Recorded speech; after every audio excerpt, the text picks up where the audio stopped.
Политичката криза најмногу се рефлектира врз развојните планови на компаниите. Ова пред се однесува на бизнис проекциите, задолжувањата и отворање на нови работни места.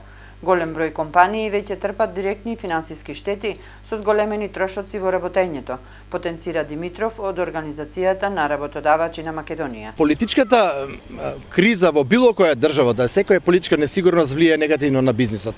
Најмногу влие на новите инвестиции и инвестициите или одлуките за развој на компаниите, значи да набавуваат нова опрема, да се задолжуваат со нови кредити, да вработуваат нови луѓе, значи автоматски се намалува и потенцијалот за отварање на нови работни места, што е за секоја држава многу важно.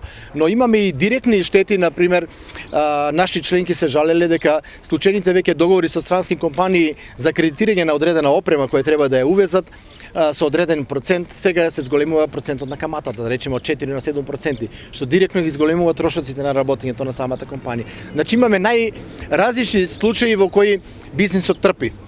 Но ние сме свесни дека мораме да работиме и понатаму. Ние не можеме да чекаме политичарите да го решат проблемот. Ние мораме да и понатаму да работиме на зголемување на нашите капацитети, кај што можеме да вработиме нови луѓе и да ги враќаме кредитите што сме ги земале од банките.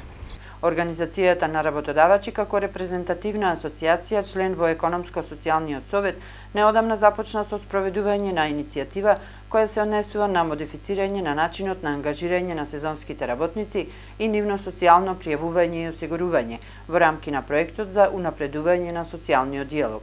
Бизнисот трпи економски штети од кризата, а работата не може да чека, велат оттаму, потенцирајќи дека и во иднина оваа организација, представник на над 1000 компании, ќе презема чекори за амортизација на негативните ефекти од политичката криза врз бизнис заедницата во земјава.